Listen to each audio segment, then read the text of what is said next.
তোমার দাড়ি কোথায়, তোমার জোব্বা কোথায়, টুপি কোথায়? এখন তুমি বলো, তুমি মুফতি হয়েছো, মাওলানা হয়েছো, তারপর কি হলো, কি ঘটলো যে তুমি সব ইসলাম ত্যাগ করলে? আমার অনেক জানার ইচ্ছে তোমার কাছ থেকে।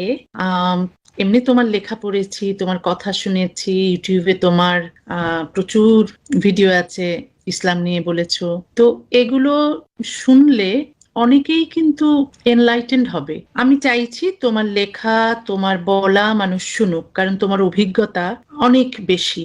এই যে হুজুররা বাংলাদেশে মানুষকে মগজ ধোলাই করছে, ধর্মান্ধ বানাচ্ছে, জঙ্গি বানাচ্ছে, সেখানে তুমি কোরআনের হাফেজ, আর কি তুমি বলো? হাফেজ, মাওলানা, মুফতি।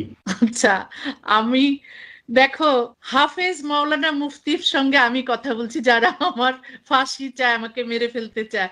আমার সাহস দেখো। আচ্ছা শোনো মাসুদ, তুমি আমাকে বলো তো, তুমি কোথায় জন্মেছো, তোমার ব্যাকগ্রাউন্ড কি, তুমি মাদ্রাসায় পড়েছো, কেন তুমি মাদ্রাসায় পড়লে? আমরা তো স্কুলে গিয়েছি। হুম। বলো তুমি হাফেজ হলে কেন? হ্যাঁ, এটা মানে এই বিষয়টা এমন যে এই বিষয়ে কথা বলতে গেলে আমার মানে মন চাই এই বিষয়গুলো কথা বলি, কারণ আমার মনে হয় এখান থেকে মানুষের অনেক কিছু জানার আছে, অনেক কিছু বোঝার আছে।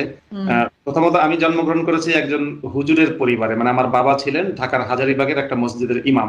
তো আমি আচ্ছা। হচ্ছি ইমাম সাহেবের ছেলে। তাছাড়া হুম। আমাদের বংশের বেশিরভাগ মানুষই হুজুর, এবং বলতে গেলে খুব কট্টর হুজুর এরকম বংশ, হেফাজতি হুজুর বা সেই দেওবন্দি হুজুর যারা, ওই ওরকম বংশ। হুম। কিন্তু আমার আব্বার নানা ছিলেন বাংলাদেশের একটা বিখ্যাত মাদ্রাসা আছে গওহরডাঙ্গার গওহরডাঙ্গা মাদ্রাসা, গোপালগঞ্জের। আচ্ছা। সেই মাদ্রাসার উনি আজীবন প্রিন্সিপাল ছিলেন, এবং উনি নিজে ভারতের দেওবন্দে পড়াশোনা করা একজন হুজুর ছিলেন। আমার আব্বার চাচা, আপন চাচা, উনিও ছিলেন দেওবন্দে পড়া হুজুর।